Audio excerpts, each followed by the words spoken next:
नमस्कार दोस्तों, welcome back to 48 automobiles. मैं हूं आपका होस्ट रोहित, अपने भाई करण के साथ आज आपके लिए एक और बहुत ही बढ़िया ओनरशिप रिव्यू लेके आने वाला हूं। आज हमारे सामने है the all new jeep compass petrol variant. अब इसका पेट्रोल वेरिएंट बहुत ही कम लोग लेते हैं, सो डेफिनेटली आई थॉट इसका आपको एक ओनरशिप रिव्यू मिल जाए। So today I have with me mister Abhinav. Hi Abhinav sir, how are you doing? I'm doing good, thank you. So basic question sir, first of all what is your profession? आप क्या करते हो and why did you think of this car? I work as agile coach in a travel-based IT company. Okay, This is petrol automatic sport model. Petrol automatic sport. Yeah. तो आपको on road कितने की पड़ी sir in Bangalore? It is somewhere around 24.5 lakhs on road in Bangalore, but I got some decent discount from PPS. So I got it somewhere around 23.5.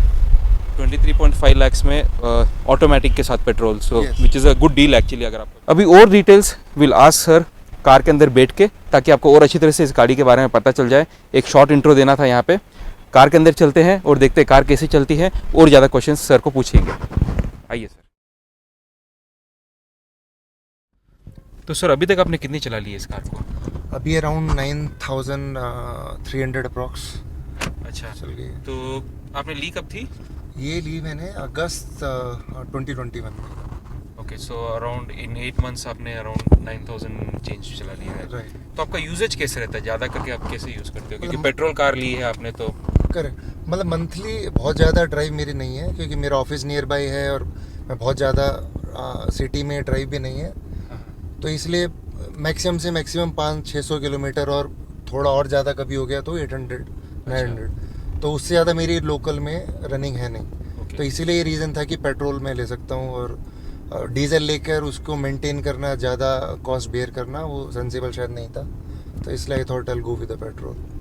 फिर भी आपने मतलब around 9,000 kilometre चला लिए अराउंड 8 मंथ्स में, तो कुछ बड़ा ट्रिप हुआ है आपका? हाँ, तो ये जो मतलब क्योंकि अभी ज़्यादा इसलिए हो क्योंकि नई कार होती है तो आप ज़्यादा ड्राइव करते हो, सही बात है ना, थोड़ा एक्साइटमेंट होता है तो चलाते हो। तो कुछ 2 मेजर ट्रिप्स मैंने लेते की, थोड़ा कुछ पहले प्री प्लान भी थी वो ट्रिप्स मेरी। अच्छा। तो एक ट्रिप मैंने डिलीवरी के 10 दिन के बाद ही स्टार्ट की, जिसमें मैं उत्तराखंड गया। It was a 4-day journey to Uttarakhand, some ओहो। 2300 उसी में हो गए। फिर वहाँ पे उत्तराखंड में लोकल देहरादून, ऋषिकेश, हरिद्वार ओह, वहाँ पे वाह, चली। अच्छा। And then I went to Chandigarh. Then after 3 months staying at my hometown in Uttarakhand, I came back, and this time I came through the other route, which was the longer one. So usually when you go from Bangalore, you take that Hyderabad or MP or Gwalior wala route. आते sir. While coming back, then I took that Mumbai route. उसमें उदयपुर, जयपुर और अहमदाबाद, वडोदरा होते हुए मुंबई से। अच्छा।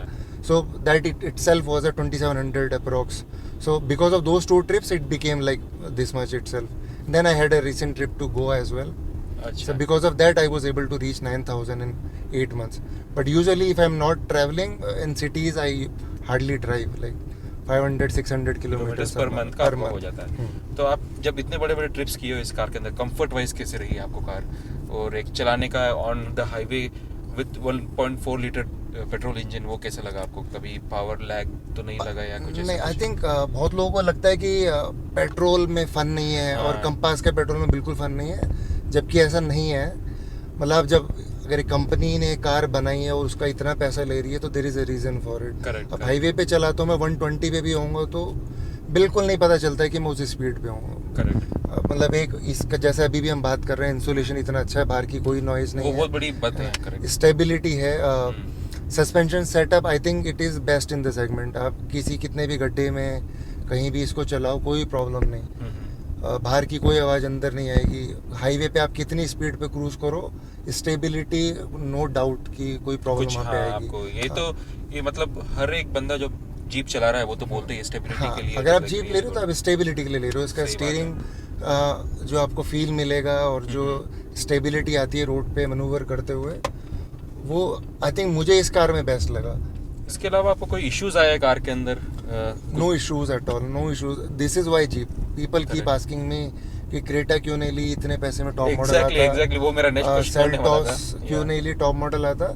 इस car को लेके मैंने 2-3 बड़ी मेजर ट्रिप्स करी, करने से पहले भी मन में कोई डाउट नहीं था कि मैं कर पाऊंगा कि नहीं, और करते टाइम भी कोई डाउट नहीं था, और करने के बाद तो और कॉन्फिडेंस बिल्डअप हुआ। एक्चुअली यही रीज़न था कि इस कार के साथ आप कहीं भी जाओ, रिलायबिलिटी का कोई टॉपिक मुझे तो फील नहीं इशू हुआ। नहीं आएगा। हाँ, नहीं, मतलब मैं कहीं भी लेकर गया, ख़राब रोड पे, अच्छी रोड पे, रिलायबिलिटी का कहीं पे भी कोई डाउट नहीं था। तो फिर वही लाइक यू सेड कि आपको क्रेटा या वो नहीं, किया नहीं लेनी थी, पर उसके अंदर इतने सारे फीचर्स मिल जाते हैं, तो वो फीचर्स को आपको थोड़ा मतलब कम सोच के इस कार के ऊपर आना, तो वो आपके फैमिली ने कैसे लिया, या कोई दूसरे फ्रेंड्स एंड पीयर्स का कोई प्रेशर भी होगा कि भाई, क्योंकि आज के तारीख में ऐसा है इंडिया में, अगर किसी को चाहिए एसयूवी कार तो वो क्रेटा या किया ले लेते हैं, depending on their budget. Top and में अच्छी खासे फीचर्स मिल जाते हैं, पर ये कार में आने के लिए मतलब there is little bit different. आपको एकदम अपने टॉप मॉडल भी नहीं लिया है, Right. तो उस हिसाब से आपको कैसे लगा कि ये बहुत ही एक्चुअली इंटरेस्टिंग क्वेश्चन है। बहुत लोगों ने मेरे को पूछा, अभी भी पूछते हैं, और कि इतने पैसे में तो क्रेटा का टॉप मॉडल आ जाता है। इनफैक्ट इससे कम पैसे में क्रेटा का टॉप हाँ। आता, सेल्टॉस का टॉप आ जाता। तो सेल्टॉस हमारे पास ऑलरेडी फैमिली में थी, my cousin brother has one already, so वो that car was never an option because we already have one in family. So अगर मेरा मन करेगा तो anyways I can drive Seltos. Correct. Then Creta was the second option. तो मतलब हर एक का क्वेश्चन आता है कि उसमें इतने फीचर्स हैं, उसमें तो सनरूफ है, पर अल्टीमेटली मेरे दिमाग में कभी ये नहीं था कि मुझे फीचर्स चाहिए या उसमें ये भी मिल जाए, ये भी मिल जाए। मेरा ये था कि अल्टीमेटली ड्राइव करनी है मेरे को गाड़ी, मुझे लॉन्ग ट्रिप्स करनी है, मुझे वहाँ पर एक सेफ्टी का भी एक होता है कि क्रेटा में शायद मेरे को वो सेफ्टी लेवल उतना कॉन्फिडेंस नहीं देता जो कंपास में देगा। तो हर एक का क्वेश्चन आता है कि फीचर अभी मैंने 9,000 किलोमीटर चला ली। अभी सच बताऊं तो अगर इस कार में फीचर जितने जो भी है भी फीचर, मैं वो भी यूज़ नहीं कर रहा हूँ। अल्टीमेटली मैं अभी सड़क पे हूँ, मैं मतलब मेरे को ड्राइव करने में मजा आ रहा है, अल्टीमेटली वही मेरे लिए इम्पोर्टेंट है। अब पर हाँ, वो तो एक है कि मतलब उसके अलावा भी अभी अगर इसकी क्वालिटी भी देखते हो आप, कार की बहुत अच्छी लगी मुझे, इंटीरियर्स वगैरह जो फील एंड टच है गाड़ी का बहुत अच्छा है उस हिसाब से। तो डेफिनेटली जो आपने सोचा है वो तो करेक्ट ही है। हाँ, तो एक और रीज़न ये भी था कि भाई दो तरह के माइंडसेट हो सकता है ना। एक बंदा सोचेगा कि अरे यार फीचर ले लेता हूँ, सनरूफ मिलेगा, बच्चे खुश हो जाएंगे, और आपके पास बहुत छोटे छोटे माइनर जो फीचर्स क्रेटा में मिलेंगे, सेल्टॉस में मिलेंगे, वो ले लेता हूँ और हर कोई खुश हो जाएगा कि वैल्यू फॉर मनी है। एक ये कि आपको फीचर नहीं चाहिए, पर आपको ड्राइव में एक प्रॉपर एसयूवी का फील आए, सेफ्टी भी आपको सेफ्टी हो, आप इसका डोर खोल के देखो, बंद करके देखो, वेट से पता चल जाएगा कि अब कुछ लोग कहते हैं कि सिर्फ इसमें तो 2 ही एयर बैग हैं, पर इसके 2 एयर बैग के साथ भी ये 5 स्टार एनकैप है। जो दूसरी गाड़ी है जिसमें 6 एयर बैग भी हैं, अगर उनका आउटर शैल ही वीक है तो 6 एयर बैग कुछ नहीं कर सकते। तो अल्टीमेटली 2 एयर बैग और 6 एयर बैग में कोई डिफरेंस नहीं है अगर आउटर शैल ही अगर आपका गाड़ी का वीक है। इसका आप डोर क्लोज करके देखो, चला के देखो, या बोनट ओपन करके देखो। आप एक नॉर्मल अगर वीक पर्सन है, एक हाथ से बोनट नहीं उठा सकते हो आप, वो इतना हैवी बोनट है इसका। तो कुछ चीज़ें ये हैं जो पता चलती हैं। बाकी बहुत सारी चीज़ें थी, जैसे अभी एक हमारा ग्रुप है, बेंगलोर जीप क्लब है, जिस सब कंपास ओनर्स का। बहुत ही हैप्पी एनवायरनमेंट है उस ग्रुप का, मतलब उसमें कोई डिबेट नहीं है या कोई लड़ नहीं रहा है, कुछ अपना नहीं बता रहा। बहुत हेल्पफुल ग्रुप है। कोई आपको प्रॉब्लम हो जाए, you put that in a group and everybody will be there to help you. अभी रिसेंटली क्या हुआ कि किसी को प्रॉब्लम हुई बेंगलोर में कहीं पर, उनकी their car broke down for some reason, उन्होंने ग्रुप में पोस्ट किया और एवरीबडी वाज देयर कि अरे हम आ जाते हैं, हम हेल्प करते हैं। तो एक ये कम्युनिटी जो बिल्डिंग है वो जीप में बहुत स्ट्रांग है। मतलब एक जीप में कहते हैं जीप वेव का एक कल्चर है कि कोई सामने से जीप वाला दिख रहा है तो विल वेव देम और समथिंग। उतना होता नहीं है, पर फिर भी वो they are trying to build a community जहाँ पे they try to help each other. एक बैजिंग देते हैं BJC की, जिसमें if you have that badging you will get some discount some in some outlets. They'll say okay, if you go to this outlet you'll get some 10% discount. So being part of that community you get those sort of things also. यही extra perks है आप अगर ऐसे international brand के साथ जाते हो। Correct. मुझे कार शोरूम पे लेके जाना है तो आई ask those question in the group itself first. If I get the answers I don't have to go there. You know, there are many experienced people who are driving Jeep for like many years, so they know very well. So in and out, if I look at all the aspects कि feature है या drivability है या comfort है, safety है, उस हिसाब से मेरे को लगा कि थोड़ा सा मुझे बजट एक्सटेंड करना पड़ेगा। मुझे सनरूफ नहीं मिलेगा चलेगा, मेरे को बहुत सारे फीचर नहीं मिलेंगे चलेगा, बट एक वो कार जिसको मैं कहीं लेके जाऊँ तो मन में डाउट नहीं आए, रिलायबिलिटी हमेशा रहे, सेफ्टी रहे, तो that's why I thought okay I will go with Jeep Compass. And because मेरी ड्राइविंग इतनी नहीं है मंथली, तो petrol was one major reason, and this is Bangalore known for lot of traffic sometime, so automatic was the obvious choice. Correct, वो तो है। तो sir जब आप ये जीप लेने गए, इसके अलावा और भी कोई कार देखी क्या आपने? क्योंकि ऑब्वियसली एक माइंडसेट है कि अपन एज सेगमेंट वाइज तो नहीं देखते, पर एक प्राइस वाइज देखते कि भाई अपने पास 20-25 लाख रुपए है तो ये सब कार है इसके अंदर कवर हो जाती है। तो आपने इसके अलावा और कोई कार देखी थी? मेरे ऑप्शन में एक्चुअली बहुत ज़्यादा जो मुझे कार पसंद थी वो थी स्कोडा की कुशैक, क्योंकि उसको मैं लास्ट ईयर से चेस कर रहा था जब उसकी विज़न IN कॉन्सेप्ट उन्होंने प्रेजेंट किया। तो विज़न IN का जब मैंने मतलब वीडियोस देखी नेट पे, और मैं बहुत एक्साइटेड हुआ क्योंकि वो काफ़ी हद तक सिमिलर थी स्कोडा कामिक के, जो कि उनकी बाहर चलती है। Correct. और Skoda comic is a very popular car, बहुत सही दिखती भी है। हाँ, बहुत अच्छी दिखती है, बहुत अच्छे फीचर्स हैं, और ऑब्वियसली उनका 1.5 TSI इज़ नोन एक्चुअली कि वो ड्राइवेबिलिटी में कितना अच्छा इंजन है। तो बहुत एक्साइटेड था क्योंकि उससे पहले मेरे को जो कार पसंद थी स्कोडा की करोक पसंद थी, पर वो बहुत ओवर बजट थी, 25 लाख, एक शोरूम थी बेंगलोर में 30 थी। तो मुझे लगा कि जब ये मेड इन इंडिया कह रहे हैं तो शायद एक करोक जैसी कार थोड़ा जब इंडिया में बनेगी तो उसकी कॉस्ट ऑब्वियसली कम होगी। तो जो 25 to 30 lakhs पड़ रही है करोक, जो कि बाहर से बिल्डअप होके आती है, तो जब वही कार वो इंडिया में बनाएंगे तो 20 to 25 आ जानी चाहिए। तो वही लगा कि जब उन्होंने कहा विजन IN है और future car and this and that, तो लगा कि अब यही कार आपको इंडिया में अच्छी मिलेगी। फिर पर हुआ क्या कि उनका धीरे धीरे जो मार्केटिंग बिल्डअप था वो बहुत फ्रस्ट्रेटिंग था। Correct. कि लास्ट ईयर मार्च में उन्होंने कहा कि हम उसको लॉन्च कर रहे हैं, पता चला लॉन्च में सिर्फ रैप्ड अप कार दिखाई जर्नलिस्ट को, correct. जिसमें वो कुछ बता नहीं सकते थे कार के बारे में, सिर्फ ड्राइव बता रहे दिखा रहे थे। अब correct. ड्राइव में क्या बता रहे हो? TSI सबको पता है कैसा इंजन है, Best engine, तो वो है, सबको correct. पता है। तो फिर उसके बाद उन्होंने कहा कि हम उसको मार्च में 20 मार्च को उसको कुछ लॉन्च करेंगे, कुछ है उसमें सिर्फ उन्होंने कार दिखाई, उसमें भी कोई रिव्यूज़ वगैरह नहीं आए। फिर धीरे धीरे पता चलना शुरू हुआ कि जो कामिक में जो फीचर आते थे, कुछ कामिक बहुत हद तक कामिक का ही रेप्लिकेट है कुछ है, तो बहुत सारे फीचर जो कामिक में आते हैं वो उन्होंने इसमें से गायब कर दिए। जैसे मेरे लिए फीचर मैटर नहीं करते थे, पर जबकि मैं उस टाइम पे जब मैं फीचर ही देख रहा था, तो जब आप फीचर ही देख रहे हो तो आप एकदम से आपको पता चले कि सनरूफ नहीं है, आपने कहा चलो कोई बात नहीं, मैटर नहीं करता। फिर उसके बाद इलेक्ट्रॉनिक एडजस्टेबल सीट्स नहीं है, उसके बाद धीरे धीरे पता चलना शुरू हुआ बहुत सारी चीज़ें कॉस्ट कटिंग की गई हैं। फिर कुछ रिव्यूज़ देखे मैंने, तो उसमें उन्होंने जो सनरूफ की लाइनर्स होती हैं, sorry what do you call it, roof liners, तो इसकी क्वालिटी बताई, तो वो इतनी ख़राब लग रही थी। किसी भी हर रिव्यूअर्स ने उसके बारे में बात की कि रूफ लाइनर्स बहुत ही ख़राब है, मतलब वो लिटरली वीडियोस में भी उनके रुएं दिखाई दे रहे थे। तो वो मेरे लिए इतना मतलब अपसेट हुआ कि यार मैं 1 साल से उसका वेट कर रहा हूँ। अब हर कोई कह रहा नहीं यार ड्राइवर्स का एंथुजियास्ट कार है, ड्राइवर कार है, पर हर चीज़ इंजन ही नहीं खरीद रहा हूँ मैं। अगर मैं जा रहा हूँ तो मैं एक अल्टीमेट कार खरीद रहा हूँ, मैं खाली इंजन नहीं खरीद रहा हूँ। और जब आप इतना बिल्डअप कर रहे हो, आप इतनी एक्सपेक्टेशन आपने बना दी, तो वो मीट नहीं हो पाई। 21 लाख तक कुछ वो ऑन रोड पड़ रही है, वही कॉस्ट में जाना है, तो फिर क्यों ना मैं एक प्रॉपर SUV पे जाऊँ, जिस फीचर अगर मुझे कॉम्प्रोमाइज़ करनी है तो क्यों ना मैं ऐसी कार लूँ जिसमें फीचर ना हो पर ड्राइव का मजा आए और प्रॉपर SUV हो। That's when I move towards jeep compass. तो उस हिसाब से आप कुशाक ने आपका दिल तोड़ा and then you went to Kushaq ने एक्चुअली बहुत दिल तोड़ा। मैंने मतलब कुशाक की इतनी वीडियोस देखी थी यूट्यूब पे और मैं बहुत एक्साइटेड था कि फर्स्ट टाइम मैं I experience in TSI engine. पर क्योंकि उनका मार्केटिंग इतना फ्रस्ट्रेटिंग हो गया over the period of time कि हर 10 दिन बाद वो छोटी छोटी इन्फॉर्मेशन दे रहे हैं, क्लियर इन्फॉर्मेशन है ही नहीं कि कब लॉन्च होगी, कहाँ लॉन्च होगी।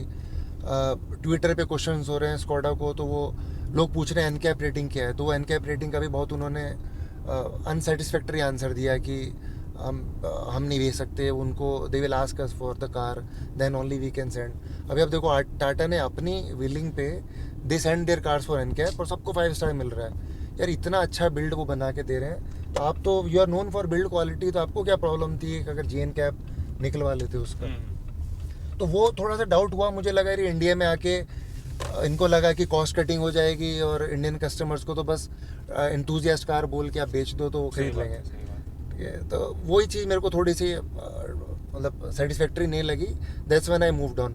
लॉन्च हुआ 10 बजे, 10:30 बजे मैंने बुकिंग कैंसिल कर दी कुशाक की। ओके। और same day I took another test drive of Jeep Compass और डिसाइड कर लिया कि यार जाना भी इसके साथ है। अच्छा, तो मतलब आपने उसको चला के देखी थी कुशाक को? नहीं, कुछ मैंने दूसरे जो इंजन है 1.0 इंजन से वो चला के देखी है, मैंने करोक की 1.5 चला के अच्छा, देखी थी। तो ऑब्वियसली वही। अगर इंजन ही चलाना तो इंजन वो हाँ, चला हाँ, के हाँ, देखा हाँ। था, और नो डाउट बहुत अच्छा चलता है।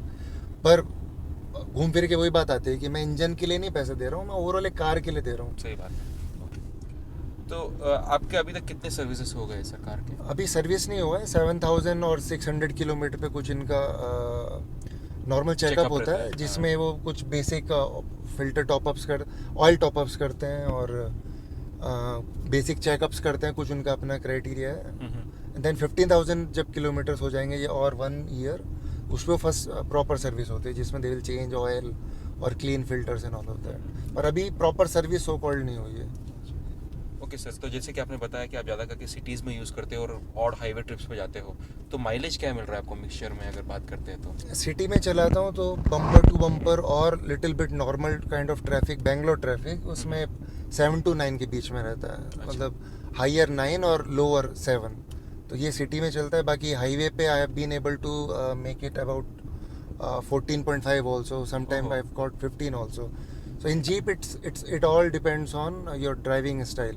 If you are raving it above 2000 RPM और बहुत रफली चला रहे हो या 140 के ऊपर जा रहे हो, तो वो एकदम से नीचे भी आएगा, 11-12 के आसपास चला जाएगा। पर अगर आप 2000 RPM के नीचे मेंटेन करो और सही 100 बात की स्पीड नॉर्मल पे भी चलो या 110 भी चलोगे, तो आराम से 14 तक आप आराम से निकाल सकते हो माइलेज। पर अच्छा है आपको सिटी में अगर ऑटोमेटिक गियर बॉक्स, वो भी जीप का पेट्रोल के अंदर 9-10 दे रहा है, तो it is really good, no doubts in that. Sir next question, आज के दिन अगर आपको फिर से 23.5 लाख या 24 लाख अगर मिल जाते हैं, आपको कार लेने जाना है मार्केट में, क्या आप यही जीप लेते हैं? आई थिंक दिल से एक सच बात बताऊं तो शायद मैं इसी कार के साथ वापस से जाऊंगा, क्योंकि मेरे पास इस बजट में वो कार अभी भी, शायद अगर मैं कंपेयर करूं तो वो कार अभी भी नहीं होगी जो मुझे इसमें मतलब मज़ा आता है। मतलब ऑलमोस्ट 8-9 मंथ्स हो गए इतनी चला ली, फिर भी अगर अभी कभी दिमाग में आता है कि यार हेक्टर की रोड प्रेजेंस बड़ी अच्छी लगती है, हाँ, वही मैं पूछ रहा था। उसकी बहुत बड़ी सी कार है, सनरूफ भी है, फीचर है, उसका भी बिल्ड बहुत अच्छा है। पर जब मैं शायद उसको ड्राइव किया तो अभी भी दिमाग में आता है कि उसका ड्राइव में मेरे को उतना मज़ा नहीं आया था। तो अल्टीमेटली जब ड्राइव के लिए गाड़ी ली थी तो फिर वापस से क्यों हेक्टर, और फिर वही फीचर की बात है तो वापस से कोई और ऐसी गाड़ी है नहीं जो इस कॉस्ट में ये स्टेबिलिटी और ये सब दे, तो शायद मैं इसी कार के साथ जाऊँगा वापस। ओके सर, अगर जीप आपके पास आए आज के तारीख में और पूछे कुछ नेगेटिव्स या कुछ इंप्रूवमेंट्स आप उनके नेक्स्ट मॉडल के लिए अगर बताना चाहो, तो वो क्या हो सकता है? आई थिंक कॉस्ट वाइज 23.5 और 24 lakhs for this model, I think it is slightly costlier. Like अगर 1 लाख या 1.5 लाख इसका और कॉस्ट कम होता, या फिर 22 lakhs ऑन रोड अगर ये पड़ती है बैंगलोर में से मॉडल, तो शायद जो 22 lakhs on road top model जो लोग क्रेटा लेते हैं उस कॉस्ट में, वो लोग शायद इस पे सोचते हैं कि भले इसका आपको मतलब लोअर वेरिएंट मिल रहा है जीप का, पर फिर भी वो लोग शायद इसकी तरफ अट्रैक्ट होते सेम कॉस्ट में। अभी अगर वो लोग सोचे कि हम जीप पे जाएं, थोड़ा सा एक्सटेंड करना पड़ता है, तो 1-1.5 लाख कॉस्ट कम हो सकता था। दूसरा, इस कॉस्ट में 24 लाख रुपीज़ की कॉस्ट में अभी इसमें फॉग लैंप नहीं है, जो कि सबसे ज़्यादा बड़ी प्रॉब्लम मेरे को लगती है। शुरू में मैंने सोचा कि मैं उसको आफ्टर मार्केट में लगा लूँगा या बाद में सर्विस सेंटर पे एडिशनल कॉस्ट पे करके, पर उनके पास एडिशनल फॉग लैंप लगाने के लिए उनके पास ऑप्शन नहीं है। मतलब I am ready to pay them, but it is not कि मैं वहीं से सर्विस सेंटर से भी लगाऊंगा, बट उनके पास ये ऑप्शन नहीं है। तो फॉग लैंप इस कॉस्ट में अगर फॉग लैंप नहीं है तो वो मेरे को एक प्रॉब्लम लगता है। कुछ बेसिक फीचर जैसे कि ऑटो फोल्डिंग ORVMs होते तो डिसेंट लगता है। मतलब आपको 7-8 लाख की कार में भी वो फीचर होते ही हैं, ऐसा नहीं कि बहुत बड़ा फीचर है और कि ऐसा कोई मैटर करता है, नहीं। बट ये फीचर ऐसे नहीं है कि इसमें बहुत ज़्यादा कॉस्ट इन्वॉल्व होती है। तो जीप चाहता तो इस कॉस्ट में कुछ बेसिक फीचर वो दे सकता था कि फॉग लैंप आ जाते, TPMS हो गया, हाँ, और आपका TPMS हो गया, ऑटो फोल्डिंग ORVMs हो गए। तो कुछ बेसिक जो फीचर जो बहुत सस्ती कार्स में आते हैं, अगर वो 10-20 हज़ार एक्स्ट्रा पैसा उसका ले लेते और वो फीचर भी इसमें दे देते तो कोई प्रॉब्लम ऐसी थी नहीं। मे बी एक्सक्लूसिविटी के लिए उन्होंने इसमें से वो फीचर नहीं दिए, टॉप मॉडल में दिए, पर अगर वो दिए भी तो आप एटलीस्ट आफ्टर परचेज यू हाँ, offer you should offer that option at least, किसी एज को एन चाहिए तो ऑप्शन। upgrade कर हाँ, सकता है। तो Correct. मैं सर्विस सेंटर पे बहुत मेल्स ड्रॉप की, जीप की, टॉप लीडरशिप में काफ़ी मेल ड्रॉप की कि यार मेरे को एटलीस्ट मेरे को फॉग लैंप लगा दो, क्योंकि मेरे को बिना फॉग लैंप के थोड़ा सा प्रॉब्लम लगती है कभी रात में, और थोड़ा सा फ्रंट लुक इम्प्रूव हो जाता है। सर लास्ट क्वेश्चन आपको पूछूंगा, आप अगर फ्यूचर में अपग्रेड करोगे तो कौन सी लोगे? गाड़ी तो अभी बहुत ही ज़्यादा नई है, I know it's not even 1 year age as, well आगे अगर आपको अपग्रेड करना होगा तो आप किस में अपग्रेड करोगे? पॉसिबली अगर, क्योंकि TSI इंजन्स के बारे में मैंने बहुत ज़्यादा एक्साइटमेंट रहा है, तो शायद एक फॉक्सवैगन के साथ जाऊँ मे बी, और if I have that money in future, may be BMW और एन Audi। तो दोस्तों, I hope you would have like this video. Sir ने सारे क्वेश्चंस आंसर किए हैं अच्छी तरह से, और आपको मेरे हिसाब से बहुत ज़्यादा इजी हो जाएगा डिसीजन अगर आपको एक कार लेनी है, नहीं दैट टू इन पेट्रोल। तो जीप कंपास इन पेट्रोल का एक ownership experience, first hand review आपको मिल चुका है। I feel that is really good, क्योंकि इसी की एक मतलब ये जो कार है मोस्टली लोग डीजल में लेते हैं, और उसके आपको बहुत सारे रिव्यूज़ भी मिल जाएंगे, बट देन पेट्रोल वो भी स्पोर्ट बेस वेरिएंट में काफ़ी अच्छी दिख रही है कार, एंड वो भी ब्लैक कलर में, तो ये दिस कॉम्बिनेशन बहुत ही ज़्यादा कम मिलता है। So definitely we thought to make a video on this. अगर आपको भी अपनी कार का एक एक्सपीरियंस देना है, और आप अगर बैंगलोर से हो, नीचे डिस्क्रिप्शन बॉक्स में एक लिंक दिया गया है, वहाँ पे जाइए, आपकी डिटेल्स दे दीजिए, will contact you. Until our next video, drive safe, be responsible. Peace, bye. Jai Hind, Jai Bharat. Thank you, sir.